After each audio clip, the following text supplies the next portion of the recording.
আমরা স্পষ্টভাবে বলতে চাই, আমাদের পরবর্তী বাংলাদেশ বিনির্মিত হবে আমাদের অতীতের যে রাজনীতি, আমাদের যে রাজনৈতিক যারা করেছে এত বছর ধরে তাদের অভিজ্ঞতা এবং তরুণ প্রজন্মের যে ভয়হীন যে মনোভাব দুটার সংমিশ্রণে।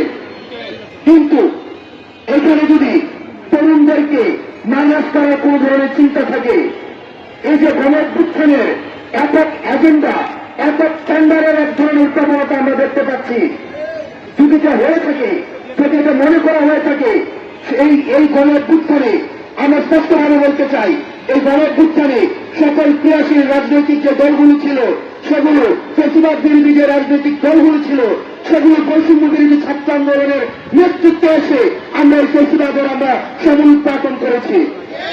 আমরা বারবার বলছি, আওয়ামী লীগের প্রশ্নে সর্বপ্রথম যে বিষয়টি আসবে সেটি হচ্ছে আওয়ামী লীগের আগে বিচার হতে হবে। সুতরাং যেসব টকশিজীবী, যেসব মিডিয়া পড়া, যেসব বিশ্ববিদ্যালয়ের শিক্ষক, যেসব বুদ্ধিজীবী এখন আওয়ামী লীগের মানবাধিকারের জন্য তারা সরব হয়েছেন, আপনারা এই ফেসিবাদকে, ওই ফেসিবাদের তলুন ঢিকে আপনারা এতদিন পর্যন্ত আপনারা এই ফেসিবাদকে পৃষ্ঠপোষকতা দিয়েছেন।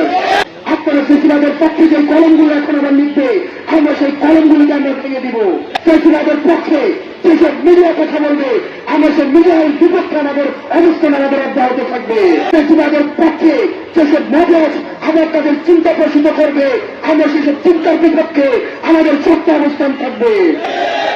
আমরা বারবার বলছি, আপনারা যদি এই তরুণ প্রজন্মের কথা আপনারা বুঝতে পারতে হন, আওয়ামী লীগের যে পরিণত হয়েছে, পরবর্তীতে যারাই নীতি নির্ধারণের পর্যায়ে আসবে, এই তরুণ প্রজন্মের ভাষা যদি আপনারা বুঝতে পারতে হন, তাহলে আওয়ামী লীগের পরিণতির মতন আপনাদের পরিণত হবে। সুতরাং ফেসিবাদ বিরোধী প্রত্যেকটি রাজনৈতিক দলের এবং বৈষম্য বিরোধী ছাত্র আন্দোলন এবং ফেসিবাদ বিরোধী যেসব মনস্তাত্ত্বিক যে ধরনের আমাদের চিন্তা রয়েছে, সবগুলি সংমিশ্রণে আমাদের পরবর্তী বাংলাদেশ বিনির্মাণ করতে হবে এবং এই প্রত্যেকটি জিনিসের লিখিত দালিলিক স্বীকৃতি আমাদের এই প্রক্লেমেশনের মধ্যে দিয়ে দিতে হবে।